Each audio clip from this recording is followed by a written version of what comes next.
Bonjour Vincent Hervouette. Bonjour Dimitri, bonjour à tous. Domine, mais écoutez, appelez-moi comme vous voulez. Les tribulations ce matin d'un Anglais en Chine. Vous revenez sur le voyage en Asie de Keir Starmer, le Premier ministre britannique. Oui, ce n'est pas une banale visite car c'est la première fois depuis 8 ans que le locataire Downing Street se met les pieds à Pékin. Officiellement, une première étape pour rompre la glace après des années de froid polaire entre les deux pays. Comprenez que Keir Starmer est allé à Canossa.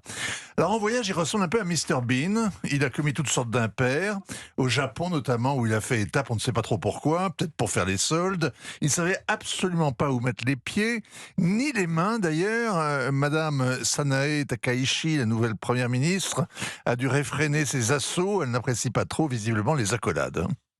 Et après 8 ans d'absence, 8 ans de brouille à cause des droits de l'homme, Vincent. Avec la Chine, oui. Ben, vous avez remarqué, on n'en parle plus. Les Occidentaux se pressent à la porte de Xi Jinping. Le mois dernier, Emmanuel Macron, toujours premier. Ensuite, l'Irlandais et le Finlandais en rang serré. Il y a 15 jours, Mark Carney, le Canadien. Le Canada avait eu un contentieux grave avec la Chine. La fille du fondateur de Huawei a été retenue pendant des années à Ottawa. Et Pékin avait pris en otage 2 hommes d'affaires. Eh bien, Mark Carney a négocié un accord commercial historique sur les droits de douane et l'importation de voitures électriques. Et en fait, on voit que les Occidentaux se précipitent à Pékin parce qu'ils cherchent une alternative à Donald Trump. Avec le Donald, soudain, le monde est devenu dangereux.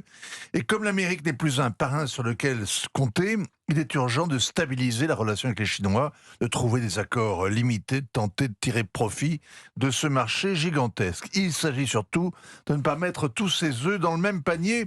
C'est vital, a dit Starmer. Au risque, évidemment, d'accroître sa dépendance.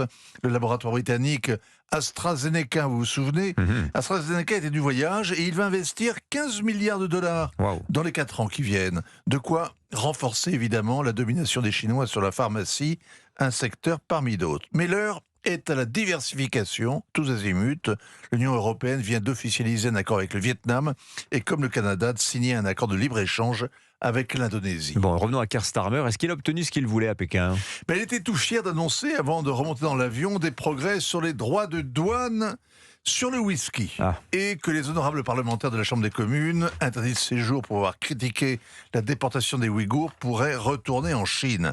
C'est peu. Trop peu, c'est même humiliant.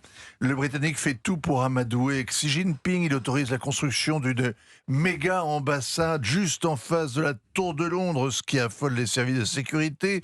Il a pris le risque aussi de déplaire à Donald Trump, qui a jugé d'ailleurs le voyage très dangereux. Enfin et surtout, il n'a pas ramené Jimmy Lai, ce Britannique de Hong Kong, dont le journal a défendu jusqu'au bout les libertés de l'ancienne colonie britannique. Elles étaient garanties par le traité au moment de la rétrocession, et Pékin n'en a que faire. Jimmy Lai est emprisonné depuis 5 ans maintenant. Il attend ces jours-ci la sentence. Le patron de presse a été condamné pour infraction à la sécurité nationale. Il a 78 ans, une santé très défaillante, un courage inouï. Starmer a dit qu'il avait soulevé son cas avec ses interlocuteurs.